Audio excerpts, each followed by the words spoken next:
Assalamualaikum warahmatullahi wabarakatuh. Terima kasih teman-teman masih setia di Rica Kusmaini Channel yang biasa membagikan testimoni keajaiban sedekah.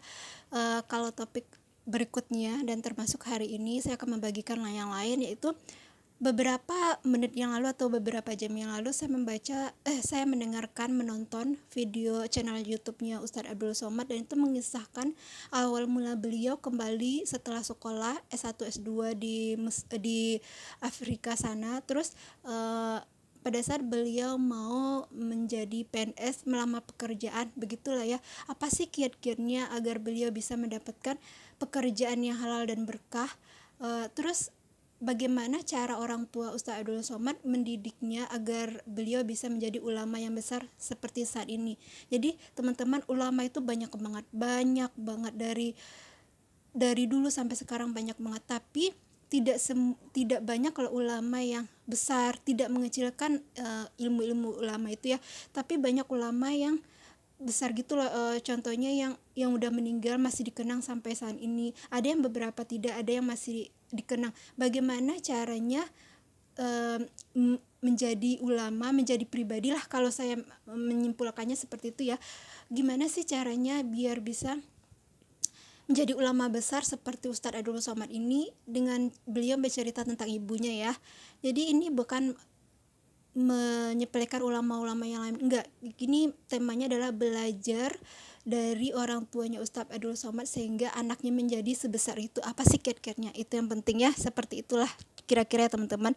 Jadi Ustadz Abdul Somad itu bercerita beliau S1-nya di Al-Azhar Mesir, S2-nya di Darul Hadis di Maroko. Pada tahun 2008 bulan Agustus, pas bulan puasa, beliau pulang ke Indonesia, ke Riau tepatnya. Terus September 2008 beliau ini melamar menjadi PNS, yaitu melamar salah satunya adalah menjadi UIN di dosen hadis di UIN Suska ya. Iya, UIN Suska di Riau di Provinsi Riau. Terus beliau menceritakan setelah melakukan perjalanan panjang, proses penerimaan menjadi dosen itu telah melakukan tes akademik, potensi akademik, tes bahasa Inggris, tes bahasa Arab, hadis segala macam. Akhirnya diputuskanlah dua kandidat yang akan lolos nih pada tes seleksi akhir. Yang diterima cuma satu ya teman-teman, tapi yang pada calonnya ini masih ada dua. Yang pertama adalah Ustadz Abdul Somad, yang kedua adalah Ustazah, seorang perempuan. Jadi sebelum hasil pengumuman itu dikeluarkan siapa yang akan lolos nih, temannya Ustadz Abdul Somad, seniornya pada saat kuliah di Mesir, di Kairo Mesir, mengajak Ustadz Abdul Somad itu bersilaturahim ke rumah Profesor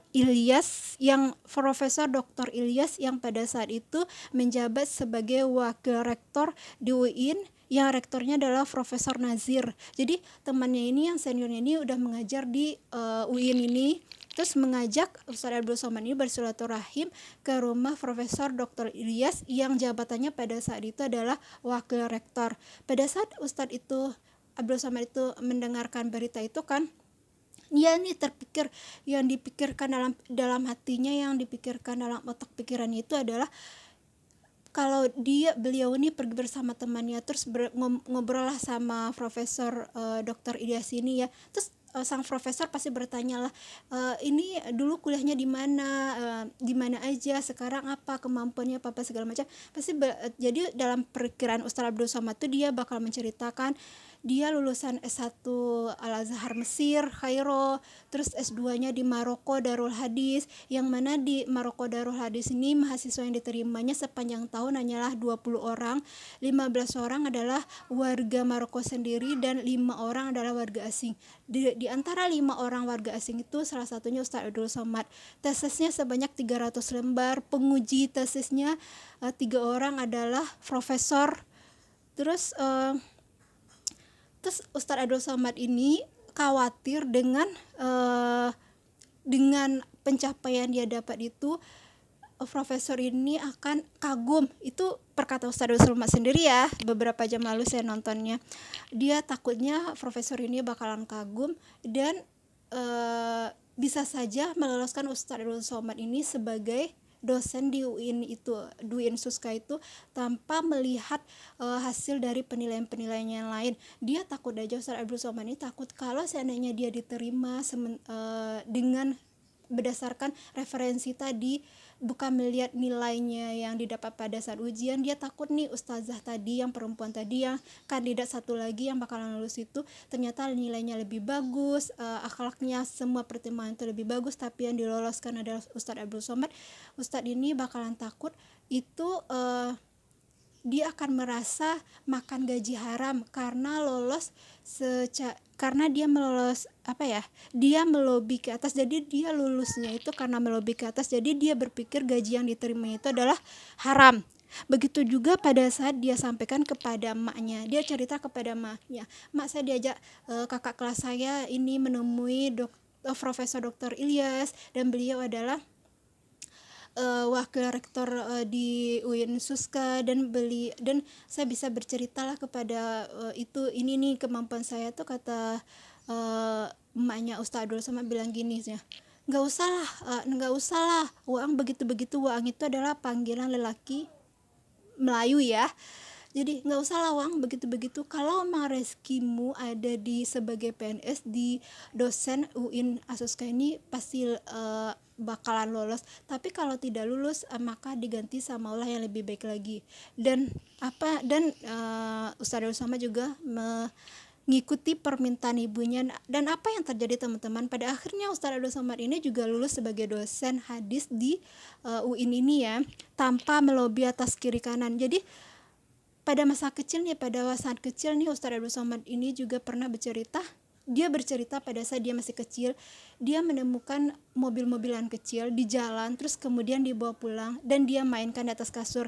Pada malam-malam emaknya ini mau menengoti Ustadz Abdul Somad ini udah tidur apa belum ya, dan dia melihat Ustadz Abdul Somad ini main mobil-mobilan tuh, dan emaknya ini yakin dia tidak membelikan Ustadz Abdul Somad mainan tersebut. Jadi akhirnya bertanya, "Itu punya siapa?" Tuh Ustadz Abdul Somad berkata, "Ini saya dapatkan di jalan." "Di jalan mana?" Ditunjuklah jalan itu. Terus kata emaknya lagi yang luar biasa adalah, "Kembalikan." "Kenapa mak, udah malam, kenapa juga harus kembalikan? Gak ada yang punya juga tuh di jalan," gitu loh. "Sekarang kalau kamu tidak bilang tidak ada yang punya, itu nanti pada di akhirat dia akan berubah menjadi besar dan dia akan menuntutmu." Pada saat itu dia kecil kan, dia iya aja, dia berpikir kalau mobil itu bakalan berubah menjadi besar dan dia takut, akhirnya dikembalikan. Balik lagi ya, tadi kan udah diumumkan Ustadz Abdul Somad ini lulus di UIN Suska ya sebagai dosen hadis. Bersamaan dengan itu Ustadz Abdul Somad ini juga melakukan tes di salah satu universitas di Bandar Seri Begawan di Brunei Darussalam, dan dia juga dinyatakan lulus. Dan akhirnya ragu nih Ustadz Abdul Somad mana yang harus diambil, apakah di UIN ini atau di Brunei sana. Terus dia minta penjelasan lah kepada emaknya, minta pertimbangan gitu. Kok kata emaknya gini, "Hidup ini tidak lebih dari makan pakai. Kalau anggap aja lah di sana gajinya lebih besar, sama aja di sini juga gajinya mungkin agak kurang di sana, tapi uang itu harta itu adalah tidak lebih dari makan pakai. Jadi nggak usah mubazir, nggak usah banyak juga gitu, selain dari apa yang kita makan habis, apa yang kita pakai habis." Jadi menurut mendapat dukungan dari seperti itu, Ustadz Abdul Somad akhirnya memutuskan untuk jadi dosen di UIN Asuska ini ya. Betul juga kata prinsip dari orang tua Ustadz Abdul Somad, akhirnya beliau menjadi viral dan pada saat ini mengantarkan beliau menjadi ulama yang besar sekali. Kalau seandainya dia mengambil jadi dosen di salah satu universitas di Brunei, itu belum tentu juga keadaannya seperti sekarang. Dan apa sih yang perlu dipetik dari pelajaran Ustadz Abdul Somad ini adalah sepanjang perjalanan beliau menjadi ustadz, memberikan dakwah dari satu kota ke kota lain, dari satu provinsi ke provinsi lain, bahkan ke luar negeri, tidak jarang Ustadz ini mendapatkan sedekah dana hibah. Seperti dia melihat nih kendaraan Ustadz Abdul Somad, "Ustadz, ini kendaraannya udah mulai ini ya," misalnya ada apa dia melihat sedikit cacat segala macam, jadi dia membelikan lah. Terus pada saat itu dibilang, "Ini Ustadz fotokopi KTP ya." Terus dibilang lagi, "Ini kendaraannya udah jalan nih Ustadz, udah mau nyampe ke Riau nih." Dilihatlah ternyata kendaraan itu kendaraan besar, sementara Ustadz Abdul Somad ini rumahnya kecil dan halamannya juga kecil. Dia sudah punya satu mobil dan dia merasa satu mobil ini udah cukup untuk mengantarkan kegiatan beliau selama ini, mau dakwah, mau jadi penceramah atau guru gitu, sudah cukup dengan satu mobil ini. Pada saat itu kendaraan diterima, Ustadz Abdul Somad bilang kepada yang mengasih, "Pak, saya terima ya kendaraan ini, tapi berhubung di rumah saya kecil, halamannya kecil, sementara kendaraan ini Fortuner waktu itu, kendaraan ini gede, dan orang akan berpikir kalau saya taruh kendaraan saya di halaman rumah saya ini, orang akan berpikir bahwa uang saya banyak.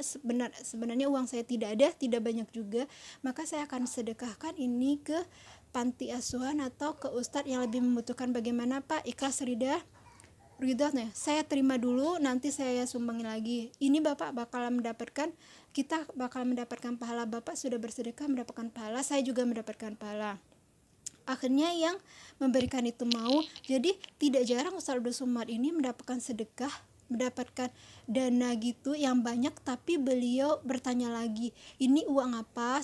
"Kalau buat saya pribadi saya udah cukup, tapi saya akan serahkan ke panti asuhan, ke badang zakat, pokoknya kepada ustadz-ustadz yang membutuhkan." Jadi beliau akan bilang ini, tidak saya gunakan secara pribadi, karena yang ada pada diri saya saja udah cukup, udah melebihi dari cukup bagi saya akan serahkan ini ke panti asuhan, ke yayasan, ke orang-orang yang membutuhkan. Kalau Bapak suka ya boleh.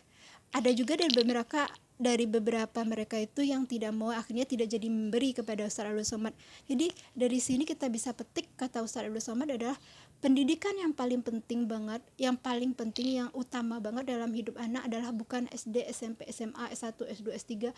Pendidikan yang utama, pendidikan dasar itu adalah pendidikan seorang ibu. Madrasah dalam keluarga itu adalah ibu. Bagaimana ibu mengajarkan integritas kepada anak-anaknya, jadi anak-anak itu tidak mudah dilobi, tidak mudah termakan harta haram. Jadi pengertian integritas itu sendiri pengertian integritas itu sendiri menurut Ustadz Abdul Somad, dan dia juga search riset di Google, yaitu integritas adalah gambaran pribadi hidup seseorang sehari-hari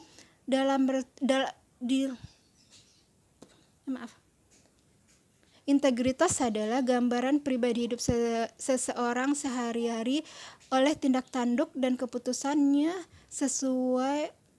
itu sesuai antara ucapan dan perbuatan. Jadi yang integritas ini adalah perilaku sehari-hari seseorang, apakah sesuai tindakan dan ucapan.